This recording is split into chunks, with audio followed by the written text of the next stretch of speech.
يا مساء الفل. ازيكم يا حبايبي؟ عاملين ايه؟ يا رب تكونوا بخير. انا اسمي منى ودي قناتي. لو اول مره تشوفوني انزلوا تحت الفيديو فعلوا زر الجرس واشتركوا في القناه عشان تشوفوا كل وصفاتي الجديده اللي هعملها ان شاء الله. ايه رايكم في الكفته القمر دي؟ بصوا المكونات بسيطه وهترمي معاكي كميه. هي دي كفته الغلابه بقى، الكفته المصريه، كفته الرز باللحمه. انا معايا بسم الله كده الاول، معايا نص كيلو من اللحمة المفرومة، ومعايا بصلة وراس توم وسط، ومعايا مجين من الرز انا غسلتهم ونقعتهم. يعني نقعتهم تقريبا كده 4 ساعات، وفردتهم زي ما انتوا شايفين كده على قماشة قطن. ومعايا خضرة، انا طبعا انتوا عارفين اني بخرط الخضرة واحطها في الفريزر واطلعها بالطلب. ومعايا صلصة طماطم، ده شفشق الخلاط، عملت فيه طماطم ضربتها، وكنت مفرزه كيس لان طبعا هي هتاخد مننا صلصه، فانا عايزه كميه كويسه. انا قلت اكيد الكيس مش هيكفي، فضربت شفشق خلاط من الطماطم. طبعا انا جبت الكبه الصغيره بتاعه الخلاط العادي بتاعنا اللي هو في كل بيت مصري. بمسك الرز انزل بيه في الكبه حبه حبه كده واطحنه لما اخليه بودره زي ما انتوا شايفين كده. بجيب طبق كبير وبنزل بالرز، ونزلت عليه باللحمة بتاعتي، وهجيب بقى الكبة الكبيرة. لو انت عايزة تشتغلي بالكبة الصغيرة زي ما انت تكملي بيها تمام، هتطلعه برضو زي الفل. وبعد ما تخلصي الكمية تروحي دقها في الهون. يعني ايه؟ يعني انت لو تستعملي الكبة الصغيرة بتاعت الخلاط العادي بتاعنا، هتستعمليها، هتنزلي فيها بالبصل والثوم والخضرة على مراحل، لان هي طبعا صغيرة. وبعد ما تخلصيهم تطحنيهم كويس برضو تحطيهم على الرز واللحمة المفرومين دول، وتدقيهم بقى في الهون علشان ينعموا معاكي خلاص. او بالمفرمة البلدي بتاعتنا، المفرمة اللي هي القديمة اللي هي بنقول عليها برضو مكنة بسكوت. تمام. انا فرمت البصل والثوم والخضر مع بعض كده في الكبة، ونزلت بقى في الطبق بتاعي بالملح. خلاص، نزلت بمعلقه ملح، ومعلقه من الفلفل الاسود، ومعلقه من الكمون، ونص معلقه من الكزبره، ونص معلقه من الشطه، او يعني لو مش عايزاه سبايسي قوي يبقى ربع معلقه من الشطه. ونزلت برضو بمعلقه صغيره كده من التوابل المشكله اللي هي بتاعت اللحمه، وهديهم تقليبه كده مع بعضهم. ما تقلقوش خالص من الملح بتاع الخلطة، لان احنا كده كده هننزلها لسه في الصلصة وندوق. لو احتاجنا نحط ملح في الصلصة تمام، ما احتاجناش خلاص. يعني ايه؟ يعني مش شرط تبقى ملحها مظبوط قوي في المرحلة دي، هي معلقة ملح صغيرة كفاية قوي. نزلت بقى بالكمية واحدة واحدة كده في الكبة، فرمتهم زي ما انتوا شايفين لما اختلطوا مع بعض خالص. وخلوا بالكم ما تكتريش الخضرة.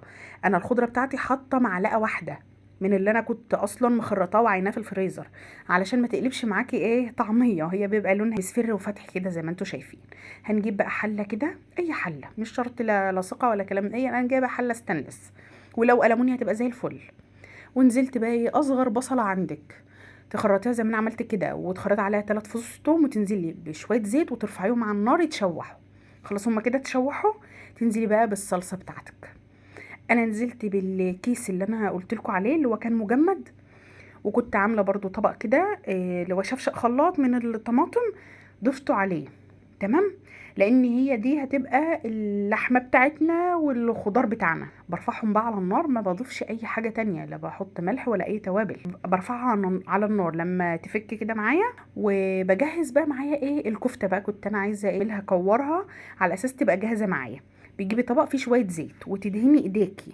تمام. وتكوري بقى، انا عملتهم كور مدوره. لو انت عايزه تعملها صوابع زي كفته الجمبري اعمليها، بتبقى زي الفل برضه. مدوره زي ما انت شايفه كده عشان تبقى على الشوكه، يعني البنات تشك كده او الاولاد يشكوا الكفتايه خلاص على بقهم على طول. تمام. الرز بتاعي رز ابيض عادي خالص، انا غسلته وحطيت العيار بتاعي والملح وشويه الزيت ورفعتهم على النار، هما بيغلوا بقى مع بعض. اول ما بينشف بروح مهديه عليه وحاطه له الشياطه واسيبه بقى يستوي براحته.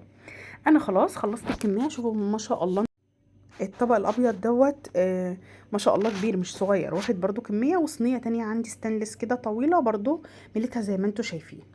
بتجيبي مقلايه، اي مقلايه عندك، وتمليها زيت وتقدحيها، وتنزلي بقى بالكور بتاعتك بتاعت الكفته. شوفوا يا بنات، انت مجرد ما بتحطيها بتشمع زي ما انت شايفه كده. ترفعيها على النار، اوعي تاخد منك لون زياده. الكفته دي يعني ايه، زي ما انت شايفاها كده. طبعا انا الصلصه بتاعتي فكت، قمت ايه قلت يا بنتي ايه اعملي بطاطسايه كده تبقى مع الكفته. قشرت بطاطسايه وعملتها قطع صغيره زي ما انت شايفه كده، ونزلت على الصلصه، رفعتهم على النار، لان طبعا البطاطس مش هتستحمل. يعني انا على ما خلصت الكفته البطاطس غليت غلوتين كده، ونزلت برضو بالكفته لان الكفته لسه ليها سوى. وفي المرحله دي تاخدي بالك، بصوا في صلصة، لان الكفتة كفتة رز، الرز هيشرب الصلصة دي، هي مش هتبقى مصلصة قوي كده. تمام، فخدي بالك من النقطة دي. هنزل بقى بالكفتة بتاعتي وارفعهم على النار يغلوا، وبعد ما يغلوا غلوتين 3 كده تشوفي بقى الكفتة مش هتستحمل، هي هتشرب الصلصة وهتلاقيها استوت معاكي وبقت زي الفل. تدوقي بقى الملح بتاعك بتاع الصلصة. انا ضفت نص معلقة ملح على الصلصة، وفلفل اسود، وربع شطه. بس انتي بقى دي حاجه هتبقى حسب الرغبه. وطبعا الرز معايا استوى، غرفت بقى وقلت اوريكم. شوفوا ما شاء الله الكفته ماسكه نفسها. هو اهم حاجه ان انت لما تحطيها في الصلصه تخلي بالك منها، لان احيانا في رز ما بيتحملش، وفي رز تلاقيه بياخد وقت شويه في السوا. تمام. انا حبيت ان انا اوريكم، هي بتبقى كده على الشوكه وهي مدوره، بتبقى لذيذه قوي. و... والبطاطس ما شاء الله ماسكه نفسها، مسحتش. طعمها حلو قوي يا بنات، وما شاء الله رميت كميه كبيره. يعني بصوا هي دي بقى اللي هتسد معاكي، وبيبقى الطبق ده تحفه في العزومات. يعني حتى لو عامله عزومه وهيبقى جنب الاكل كده بيبقى روعه. يعني الوصفه دي هتشرفك في كل الاحوال.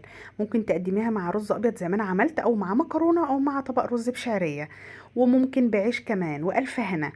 اتمنى من كل قلبي ان تكون الوصفه عجبتكم، واتمنى تجربوها. ما تنسوش اللايك والشير والسبسكرايب، فعلوا زر الجرس عشان يوصلكم كل فيديو جديد انا بقدمه.